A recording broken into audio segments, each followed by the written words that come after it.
to the Starting Over Stronger show, where you'll find help and hope for your divorce survival and recovery. Divorce well, live well.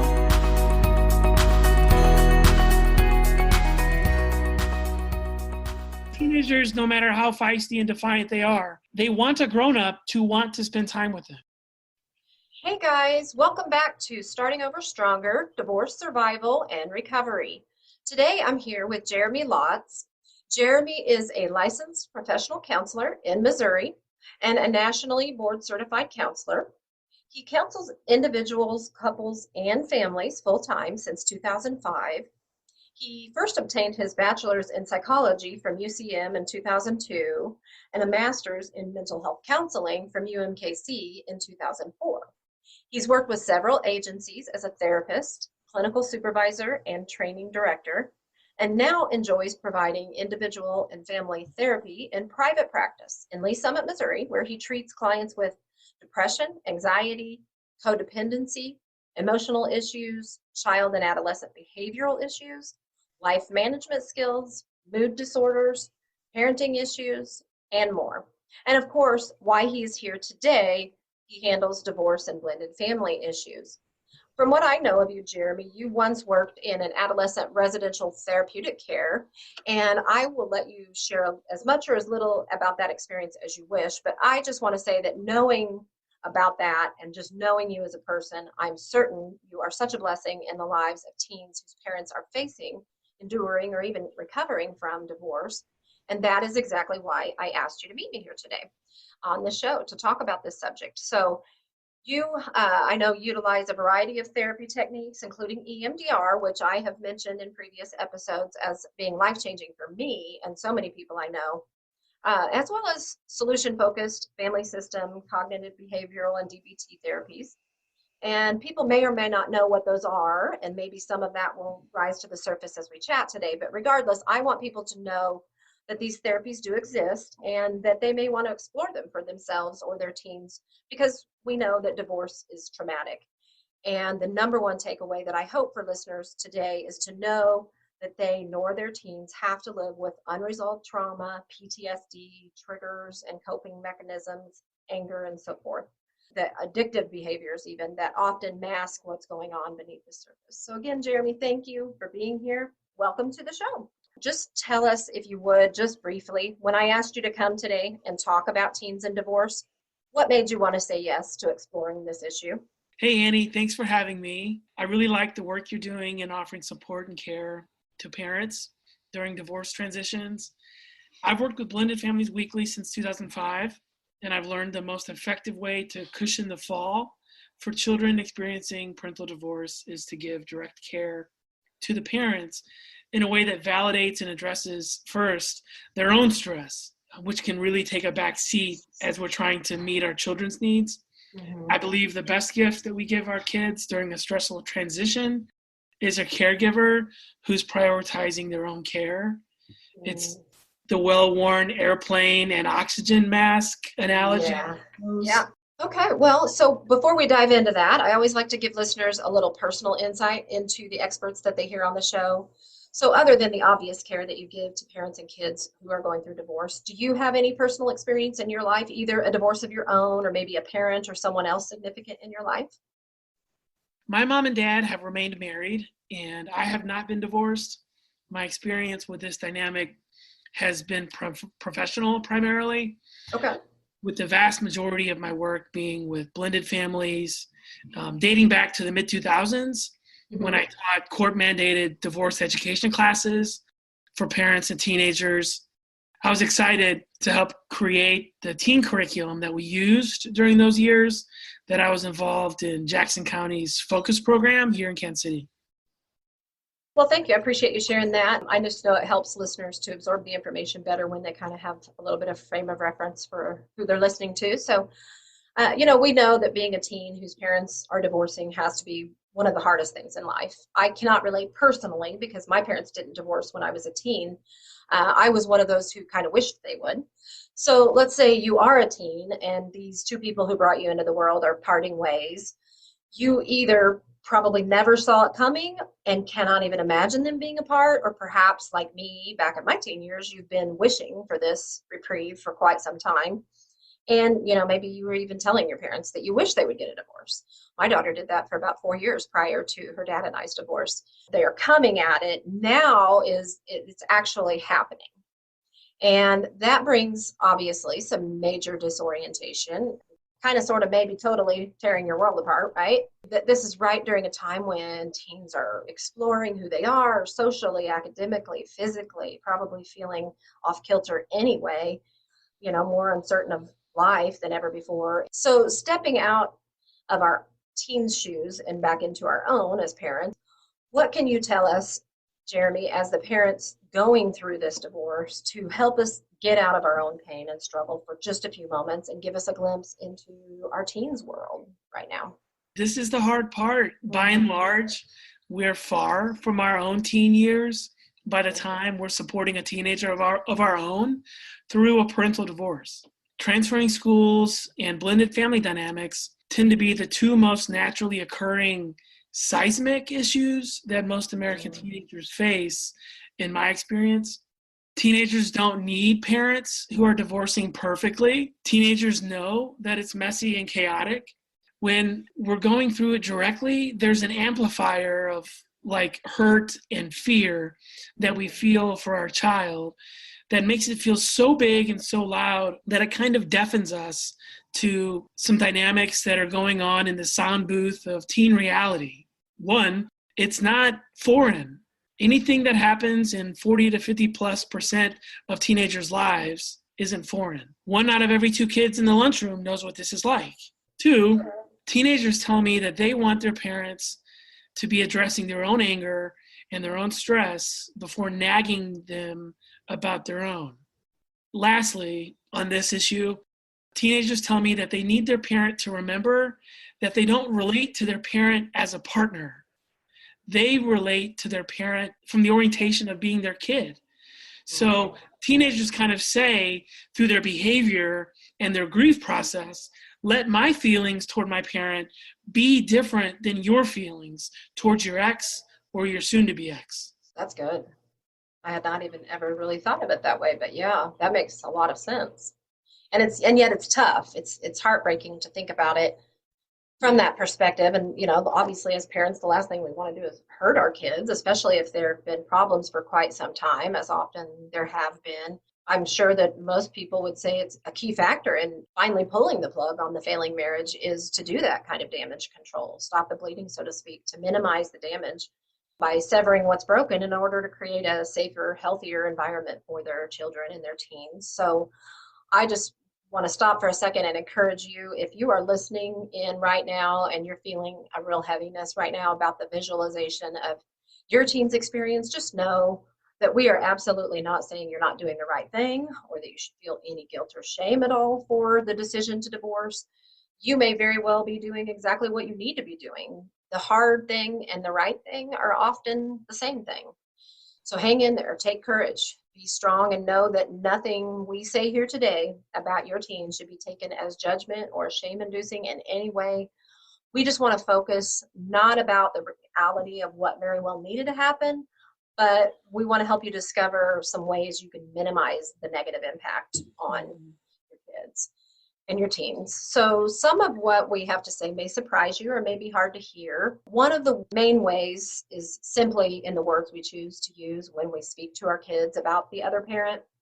And Jeremy, as I prepped to interview you on this subject, when I asked you to tell me the top 3 reasons that teens of divorce are in your office, you said parents bad-mouthing each other is not only the number 1 issue, but it's number 2 and number 3 because it's that big of a deal. And all joking aside, I knew what you meant. It's hard for everyone. Would you just elaborate a little bit on what this looks like, what teens are hearing, how it's affecting them? As I said, teenagers tell me frequently that they need their parent to remember they don't relate to their parent as a spouse or soon-to-be ex-spouse. It's different to be a person's child than it is to be their marriage partner. So ultimately, they want to feel a right to their feelings However, the anger, the hurt, the betrayal that we so often feel as an adult experiencing the divorce, this can be so strong that there's an unconscious part of us that kind of needs our child to validate our decision, to experience their parent the way that we're experiencing our ex or soon to be ex. This is why the number one way I would argue to protect our relationship with our teenager during a divorce scenario is to do our work on our own hurt as a spouse, soon to be ex-spouse, and to tenaciously engage in support from other adults. When we don't do this, we end up looking to our children subconsciously to meet our needs, and this doesn't work. Adult needs require adult support, and we can avoid parentifying our children through this process if we showcase to them that we're doing our work, that we are connecting with like-minded adults that are also experienced in this or knowledgeable in this and can validate our needs. We have a whole cascade of needs that need to be validated from other sources, from adults. And if we're not getting that done, we will preconsciously be looking for our children to experience our spouse the way we did. Well, that makes a lot of sense. It's hard because there's so much emotion happening, and I think a lot of times maybe parents don't even realize they're doing it, and then maybe when they do, maybe they don't realize it's as simple as what you just said. It's not as simple. Well, and when I say that, it is simple and it is not easy. Right. It is as simple as getting the support that you need somewhere else. And certainly that will make it easier not to feel like you need that validation from your child. Right. But it's a tough one. Yeah, obviously. They're all the way around. Divorce is an ugly time. It is so easy to allow your emotions to spill over where they shouldn't when you're on overload. And it's no longer about whether the glass is half empty or half full. It is full to overflowing. There is no room for anything more. And we just have to be so cautious to keep it in the glass, figure out healthy ways and places to pour out what's overwhelming us. And I just could not agree with you more with everything you've just said here. And I know that there are listeners who needed this reminder. I do also have a little bit of a different perspective that I want to explore with you, and I'll take a few minutes here just to kind of preface it. I know some of our listeners are desperate to get an expert opinion on a bit of a twist on this. So they may have been hearing this recommendation from attorneys, mediators, well-meaning family and friends, and counselors like yourself for a long time, and trying so hard to abide by it, but struggling. And their struggle isn't because they don't get support elsewhere, or they want to disparage their ex or soon-to-be ex, or that they want to make their kids not like the other parent, but simply because for some people going through divorce, there are other much bigger factors in play. A couple weeks ago, I interviewed a divorce attorney about the ways in which a divorce is different if the person that you're divorcing has narcissistic, sociopathic, or psychopathic, or other controlling, manipulative, or deceitful behaviors, and whether there's ever been a diagnosis for that person or not, because let's face it, this is rare, because individuals with these tendencies by their very nature aren't often open to subjecting themselves to critical diagnosis, and if they do, usually have an agenda in doing so. But that being the case, we're not diagnosing anyone, but simply looking at this issue of how to speak with our teens about their other parent when that other parent is actually kind of destructive in their life, maybe actively controlling and manipulating or deceiving not only their spouse, but their children. And I wish we could say that this is always noticed and addressed in divorce, but I think we're a far, far away from that being the case. I personally coach women going through divorce whose controlling and manipulative exes or soon-to-be exes have charmed and lied and manipulated the facts with their attorney and every assigned mediator and child custody evaluator so much that these women, their children are remaining at risk, both emotionally and psychologically, sometimes even physically, and are repeatedly hushed by the legal system during their divorce, and the outcomes are sometimes devastating in every possible way. And it's just a travesty to watch this unfold as someone has absolutely no legal resource or recourse to advocate for her children. And those who should have are blind to the real issues. And so now I know that this is a huge preface to this question. So, just for you and everyone listening, I want to be 100% certain that we're not talking about your everyday divorce situation. We're talking, using the word narcissist is beyond overused in our day and age, and it can be even used jokingly to refer someone who's full of themselves, and that should not be the case. But someone with authentic behaviors of this type is destructive in ways that sometimes can't be explained or measured, sometimes for years, if not decades or more, and it's beyond insidious. And the question that I want to explore with you is, how does a healthy parent, and we use that term knowing that they too are not perfect, and they need to understand what they need to understand about themselves, but their fears and toxic experiences with their other parent, what is and is not appropriate or okay for them to do and say? How can they love their other parent but still set boundaries with them if they're repeatedly being controlled or manipulated or lied to by the other parent? It's so easy for well-meaning people and professionals to tell someone to never say anything bad about their kid's other parent. And to a degree, it is so true that our kids will internalize that as them being half bad if they have a bad parent.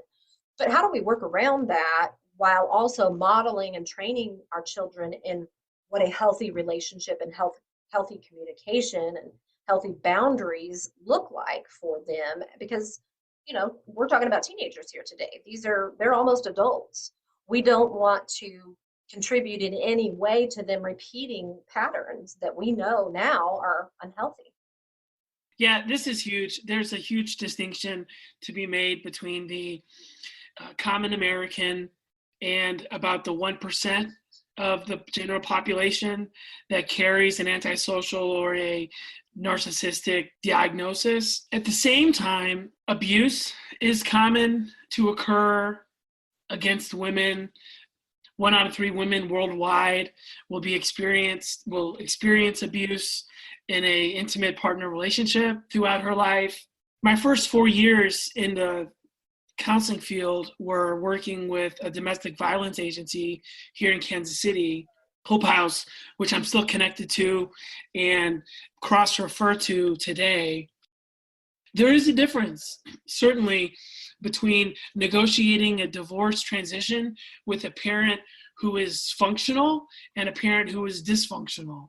I guess a key distinction that parents need to have is that regarding your ex, defending yourself is different than disparaging your spouse or your soon-to-be ex-spouse. It's important that our children, if we're in an abusive scenario where we're constantly being undermined and our character is being boldly maligned, it's important that our kids do experience some exposure to our reality. These are teenagers, as you say. These are not 2 or 3-year-olds. The good news, I would say, and I've seen this directly hundreds of times, is that the advantage over negotiating a relationship with a teen child during a divorce transition versus a very small child is that teenagers are like human polygraphs. And this is a very strong protective factor.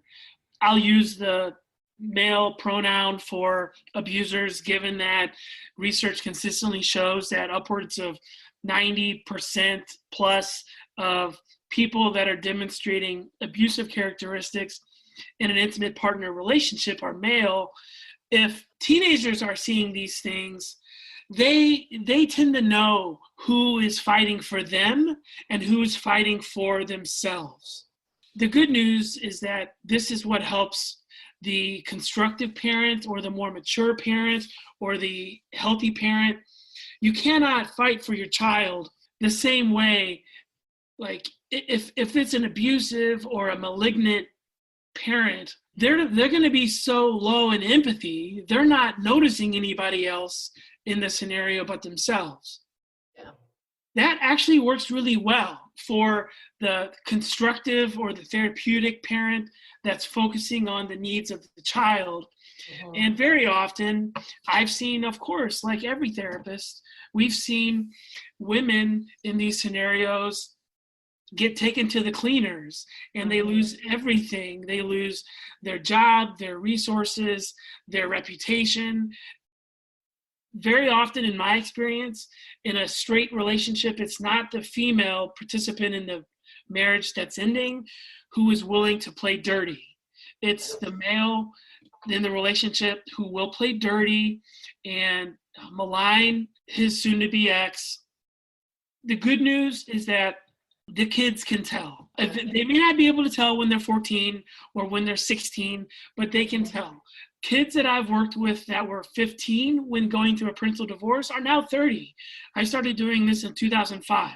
And so I've had the luxury of clients that have kept in touch or gotten back in touch over the years, and I know who wins. The parent who's fighting for connection with their child and fighting for the meeting of the child's needs is the parent who ultimately wins the heart and mind of their child. And Annie, it's depressing. Like, I'm not going to sugarcoat it. Yeah. It's depressing. It can take a long time. Parents ask me, well, when will, if they're working with an abusive parent involved, they'll say, when will my child know the truth? When will they be able to see through the mask? And it can take a while. Sometimes it's not until the child is in late teens, early 20s.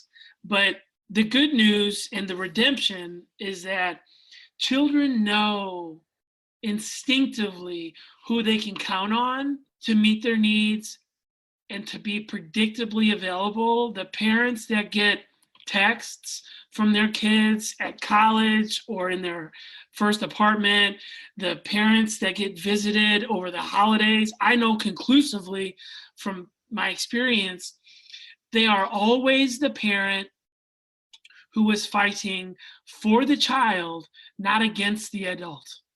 Oh, that is so good. And you're right, it doesn't make it any easier in the moment, but I do hope that listeners today who are in this situation are hearing you say that our kids and our teens especially are lie detectors. They can tell, they know what's happening way beyond the words and actions of each parent and the actual values that are being put on display, and that matters to them. And it will all work out eventually. And that is hard comfort at this particular time, because you just want it to feel like it's happening now, or that there's even some beginning of that now. And Right.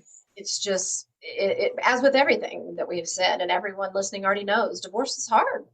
It's painful. And I really appreciate you taking some time to really dive into that with me. I know it is heavy and it's a very delicate subject, but it's one that needs to be talked about because it's happening way more than most people realize. And we don't want anyone to exploit this advice. Your divorce is not one that's related to this type of dysfunction or abuse, then, definitely it's just so very important to not disparage the other child's parent. But you made another great comparison when you said there's a big difference between disparaging the other parent and defending yourself. And those two things can be done with grace and with a lot of wisdom. And obviously people need support to get to that place because there's so much emotion around it. It is just so important. And yet, I think the real struggle for, we'll say, women in these circumstances, but even a man if he's in the same situation, the real fear is that we aren't stopping the patterns if we aren't more vocal about what's going on. And so we want to know that even if we have to do it gently or gracefully or in a way that feels different than we really want right now, we can still know that we are helping the next generation. We are stopping these generational curses and patterns that we are just now learning to free ourselves from at 30, 40, 50 something. And the way I've chosen to look at it is just as a gift that if leveraged well and handled with the utmost of care, we are giving our teens and 20 somethings the gift of a 10 or 20-year head start on healing their hearts and their minds to discover what real, healthy, true, loving relationships can be before they repeat the patterns. So, with or without this major toxic behavioral issue affecting divorce, some teens are coming to you to talk about feeling a load of guilt for wanting a relationship with the other parent. Is that because they have one parent bad-mouthing the other or trying to prevent the other's relationship? Or is there something inside of some teens that just makes them feel they have to choose sides or perhaps take up the cause of the parent they feel is bearing the biggest burden from their perspective? What causes this guilt, and what can parents do to help teens to process those feelings in a way that validates what they're feeling? And then maybe why are they feeling it? And can begin to relieve them maybe of some of that burden and to reframe it in a way so they don't have to feel that way. They can see it in a more empowering and constructive way. Yeah, this is big. So, and I asked you like 6 questions. Well, yeah. I do that a lot. It's a lot. It's a lot to talk about. There is a lot to talk about. So there is something inside of kids that makes them feel they have to choose sides. It's going to be there. A divorce is an adversarial type of dynamic. Even in amicable divorces, on the legal paperwork, it's still somebody versus somebody. There is this dynamic that children internalize, and parents can either feed that pressure or they can starve that pressure and validate the existence of that pressure. And barring that their spouse or soon-to-be ex-spouse is not abusive, promote contact with the other parent. The kids watch.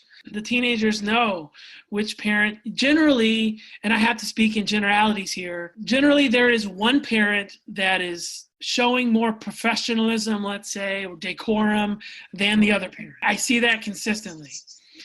But do the teenagers, sorry to interrupt you, but do the teenagers see that too, do you think? Or do you mean that just that is the case? Do the teenagers see what? See that there's one parent that's handling the divorce with more decorum? Or Yes.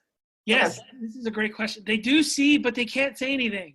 Yeah. Because they're afraid that if they speak up and talk to their parent about how it makes them feel when their other parent is being badmouthed, they don't want to lose access to their parent. So as best we can, we try to liberate our children from feeling they had to take sides. There is kind of an inherent guilt that the kids feel to feel some of what the parent is feeling toward their spouse or soon-to-be ex-spouse. I would say the most likely scenario I encounter is one where there's a primary caregiver post-divorce and a supportive caregiver post-divorce.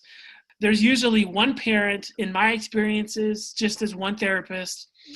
There's one parent that the children are going to see more and be with more. And then there's the other parent that is going to be visited less. It just seems to be how it works out. I have some parents or some teenagers who it's more like 50-50, but generally it's children spending more time with one parent than the other because of logistics or custody arrangements, etc.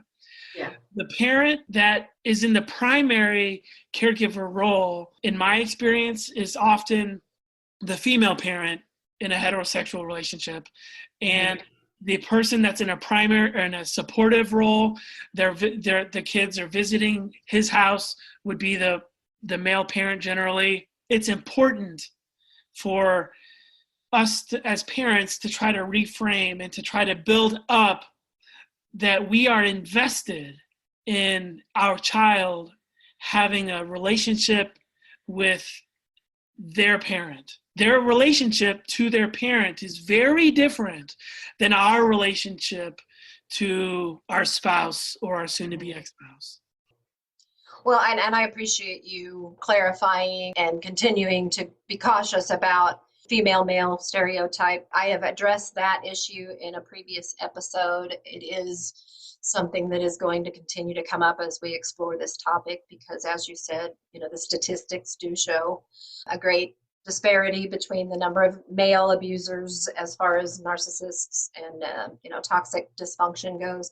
So we do that not to discount the experiences of men who are the victim in these situations, because we know that happens too. But it's just that the majority of the people listening to this podcast today are females, and probably in this case, are really going to need more, I guess I'm saying, of the encouragement that we're offering today on this topic. And so that isn't to say that any male listening who is feeling and dealing with all of the same things could not take this same advice, and we hope you will. We've said it several times, divorce is hard, it's painful, there's just no way around it, and everyone whose lives it touches cannot go unaffected. I heard recently that you can avoid the pain and trauma in your life, but you cannot heal it until you come face to face with it, grieve it, and reprocess it. And I think way too many people spend a lifetime pushing it down and thinking if they don't talk about it, that it's not affecting them. And of course, as well as anyone how untrue that is. As those going through divorce try to cope with their own pain and stress in hopefully positive, constructive ways rather than avoidance, how they help their teens not to internalize their pain and stress during the divorce, but yet maintain the healthy emotional focus on their own pain and stress. I want to explore that a little bit with you because, you mentioned that right from the beginning, that one of the things that your teens are saying is that they want their parents to take good care of themselves, to get the help they need so that their pain and stress is probably less deflected onto them. So I guess my question is, how do they take care of themselves in that way, but also help their teens not to internalize their pain and stress? Right. This is my favorite question of those that we've talked about today, because it moves us, if we've been theoretical at all, we're about to be practical. Again, teenagers don't need to see us execute or transition through a parental divorce flawlessly. They know it's messy, they know it's chaotic, they know it's frenzied. They need to see us go through that time with transparency, with vulnerability, with intention. Those are the things that really build relationship capital with teenagers. Because teenagers are polygraphs and because 93% of a message is communicated non-verbally, teenagers already know that we're stressed as their parent. So they just want us to be real? Yeah, they want us to not hide our struggle. They want to see how we are managing what we're going through. Let me take it out of the divorce context per se and just go global for a moment. The top 3 complaints, and my practice is disproportionately teenager oriented because I worked in teen group homes for 12 years full time before going into private practice in 2017. And so my practice tends to be disproportionately focused on adolescent issues. And consistently, the number one stressor in a teenager's life coming into my office is worrying about their parents' stress. The number one concern always seems to be, my parents are always stressed. My parents are too stressed. Secondly, my family's too busy. And third, my parent is always on their phone. Those 3 things come up so frequently when teenagers are defining the landscape of their stress reality. I don't even know what 4th place would be. Now, with divorcing parents, we have some very practical things to go through. First, I recommend the parents that are going through divorce buy a Fitbit or another wearable fitness tracker and start tracking their sleep. Sleep is the cornerstone of all mental health. And as parents going through divorce invest in sleep hygiene practices, their mental health is going to be fostered faster than doing anything else. Uncommon advice, honestly. I know. Hey, but that's why I have you here, because I want to explore. I don't want just pat answers. I want to explore what is some things we can actually do that will make a difference. Sleep is the number one thing that is talked about insufficiently across the mental health landscape in all of America, from what I can tell and read.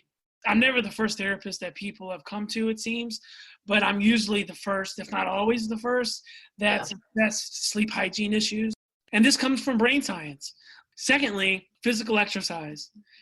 Physical exercise is vastly underprescribed in the mental health community by professionals. This can be done in very practical ways, whether it's just push-ups at home or setting a step goal or having a weekly meeting with an adult via Zoom or via cell phone while you're on the treadmill, showcasing to your child that you are moving your body. If you have if you have a mentor or a buddy, so to speak, that you're going through the season of life with, do something physically active and show that to your child.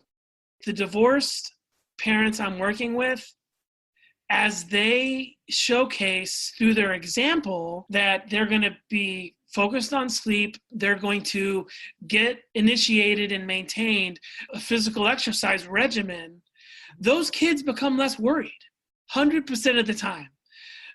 Those kids become less worried in my office because they see their caregiver doing things that allay the child's anxiety. Children need to see caregivers tangibly taking care of themselves. The third area that's underutilized in the mental health landscape as parents are going through a divorce is nutrition. You start with sleep. If I'm coaching an adult on divorce transition issues, I'm going to be helping them assess their sleep, their physical activity level, and then third, their food intake. And I'm not a nutritionist, but we know that depression and anxiety are more related, we know from modern research, to inflammation than they are to chemical balances or imbalances. So if we can boost consumption of whole foods, hydration, the brain is 73% water, I think. If we can focus on hydration and sleep and exercise and whole foods, we're going to be showing our teenager a version of us that is handling a difficult transition and season that they're never going to forget. Yeah, absolutely. Wow, that is so good. And it makes so much sense. And I think what you're saying really is just, you don't have to do sleep, exercise, and nutrition perfectly. You just got to do them a little bit better every day and let your kids see that. Critical, because our kids need to learn that too. And it's just not taught often enough in our society. And what better way to teach something than by example? Right. There's so much talk in the clinical community now about this book from Bessel van der Kolk called The Body Keeps the Score. And then we've got preeminent neuro guy, Dan Siegel, who is putting out such good information about how we can nourish our brain.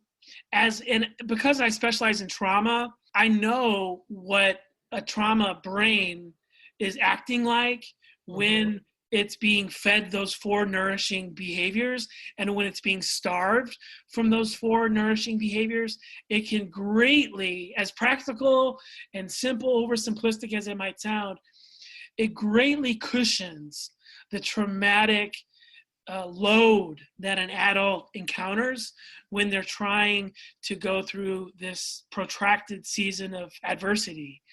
And then they're going to have something to give their teenager who is depressed or who is grieving or who is bitter or angry or otherwise. When you were talking earlier, before you answered the question, you were saying that kids are saying they're stressed and, they're more worried about their parents' stress and distraction and so forth. as you were saying that, the question that was in my mind was, when they're saying, my parents are so stressed, my parents don't have time for me, we're so busy, they're so distracted with their phones, what are they not saying? That's a great question, and it's hard. I'm not a mind reader, but teenagers, one brutal paradox, probably the most brutal paradox that I encounter in supporting parents who are raising teenagers, is that teenagers push their parents away, and the parents become reluctant to initiate. Teenagers want you to push. We have to not listen to what they say. We have to watch what they do. Yeah. I see that, and I get it. In the adult world, words matter. We listen to what people say. If a teenager who's vying for privacy and freedom says, go away, I want privacy and freedom. In the adult world, we try to do what adults request.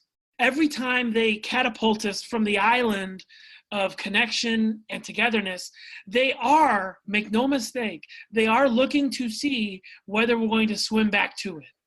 Oh, gosh. And this has been so well represented in the trauma teens that I've worked with primarily over the years. They fight the staff. They don't talk in therapy. They're waiting to see if you're going to leave. They want connection. Teenagers want to be fought for. They don't know that they do, because the prefrontal cortex isn't fully online yet. And so they can't really detect that they're wanting this, that they're craving this. Their HR system really hasn't kind of shown up. Wow. They do want, what I think they're not saying is two things. They're saying, am I important to you? I know it's cliche, but children, even 17-year-olds, they do spell love Time. They're watching to see if you're going to fight for them. A lot of my dads in particular struggle with this dynamic, because they're like, my teenager says they want me to leave them alone, and all my teenager cares about is video games and the phone. And I'm like, well, I know that's what they say, but watch what they do if you schedule with them a time to take them out for a burger or go see a movie or go to the Starbucks drive-thru. My teenagers, no matter how feisty they are, they're showing up. Yeah. They're going to those things. They want time with their parents. They just don't know that they do, and they can't ask for it because that's not cool. But The second thing they're not saying, they're looking to the parent. This is true of all kids of all ages. Children look to their parent to learn what they feel about themselves. So children look to their parents to see what their parents' experience of their child is. And I know it's clunky and I'm not saying it well, but children— They want you to mirror back to them what you see in them. They're learning about themselves from how we relate to them. And they're getting feedback all the time from us.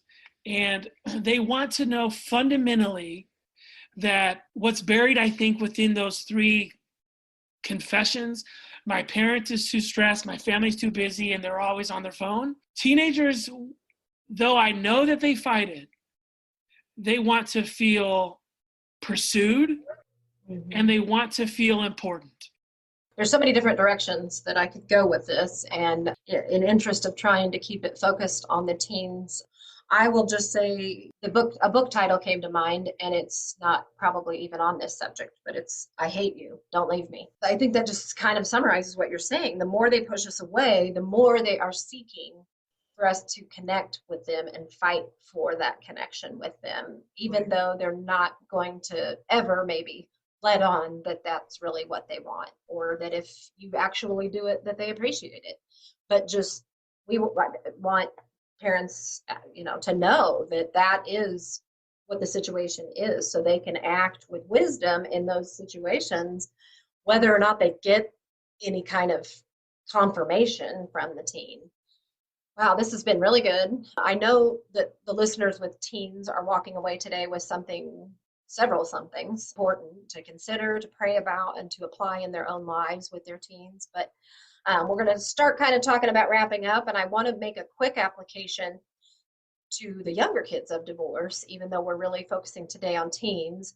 I did select that topic because there are, in many ways, teens are like kids in adult bodies, and situations where there are many applications to make on today's questions for younger kids on age appropriate levels. I don't know how much you work with younger kids, but if you would just, even if it's just a quick answer, just give us a bird's eye view on this. There will be future episodes dedicated specifically to little ones, but for today, just give us an overview on how parents might apply some of these same lessons with their younger ones, about how they speak about the other parent, how their little kids may feel guilt about who they live with and how much time they spend, and then, internalizing their parents' stress. It's critical, the notion and the proverb regarding us not bad-mouthing, disparaging, as we said earlier, the other parent. This is the critical lesson for parents of children of any age. Kids that are teenagers they're gonna respond more verbally to that stress, if they respond at all, if they clue the parents in on their discomfort at how a parent is discussing the other parent. Little children don't speak up.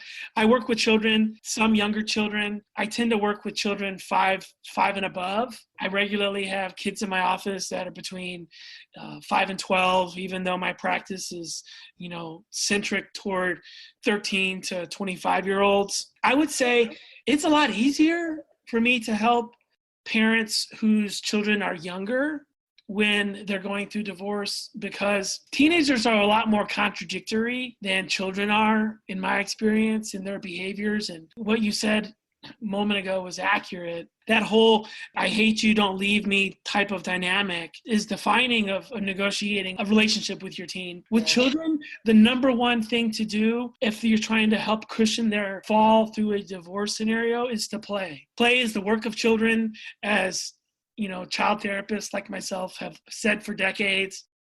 They need to see you with water pistols and water balloons. They need to see you laughing. You need to do funny Snapchat filters together and take pictures that are goofy. Anything you can do to help boost a child's production of serotonin and dopamine through laughter, through play, through physical contact is really going to help a child ground in this season where they feel so shaky. They have a lot less agency than teenagers do. If, they could be driving, they could be on teams, they could have jobs. Children, they need a lot more tangible and physical connection to know that they themselves are okay with what is going on in their lives. Well, that makes sense. So it sounds a lot like the principles are all the same. It's just that it's going to look a little bit different with kids, and that it's less focused on words and more focused on action and play and those types of things. So that's good. That's good to know. I know that one of your least favorite parts of your job has to be the fact that you have limitations on your time, which prevent you from being able to help everyone who needs this kind of help for their adolescent or their family. Did I see that you have had to stop accepting new patients at this time due to a full client load?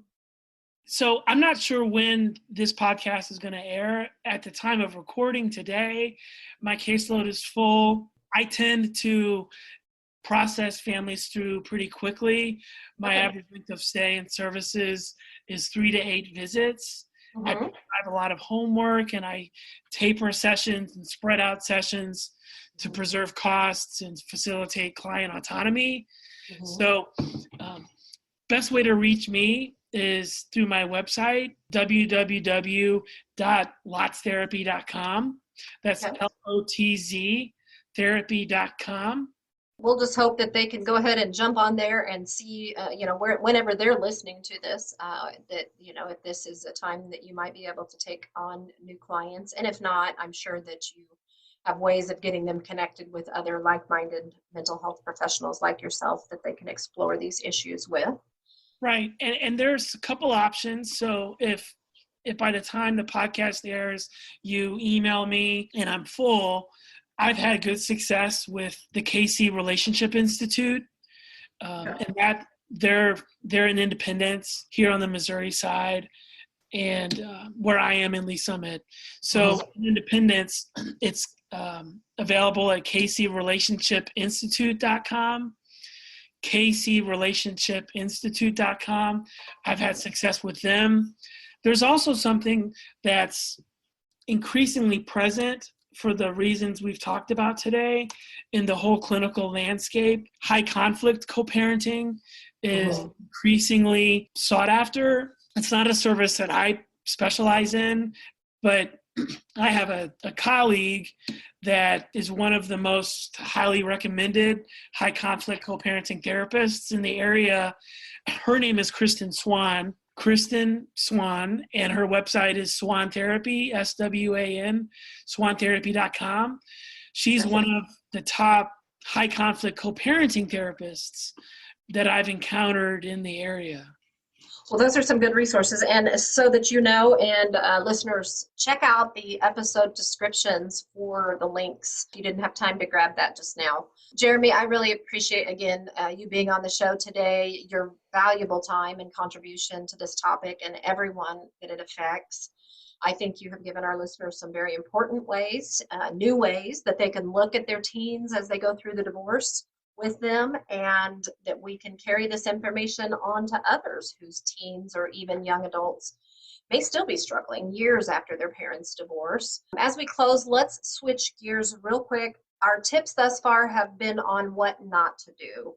So what I would love to close out with is if you would just leave the listeners with some to-dos. Knowing what not to do is very helpful, but having a short bullet list of things we can do now that will help ease our teens' burden and build their trust and confidence helps parents and kids alike. So what few tips might you throw out real quick just to help parents make that difference? Right. So the cornerstones for teen mental health are similar to the cornerstones of adult mental health. But if you're trying to support a teenager in their process of transition through a parental divorce, I would triage a few things in this order. Not only fight for your sleep, but fight for your teenager's sleep. Teenagers need 8 to 10 hours of sleep a day. The average teenager in America reports getting a little over 6 hours of sleep per day, based on my understanding of the literature. This creates a lot of inflammation in the brain and in the body. And those teenagers are even more impulsive, distracted, and irritable than they would be at baseline levels if they're sleep deprived. Fighting alongside your teenager, prioritizing sleep hygiene for them, helping them be physically active, trying to limit screen times in close proximity to bedtime, having a regular time. The minimum that I prescribe for parents of teenagers is once a month that they connect one-on-one with their teen off-site. So this would be like 2 to 4 hours or so that you're going out to a park, you're going out to go fishing, catch a movie, go walking in the neighborhood, go garage sailing, do something intentional, really becomes a critical time that they'll remember. Teenagers are constantly nostalgic in my office over those types of things. They don't remember the concert they went to with their friends. They don't remember their victories in sports generally.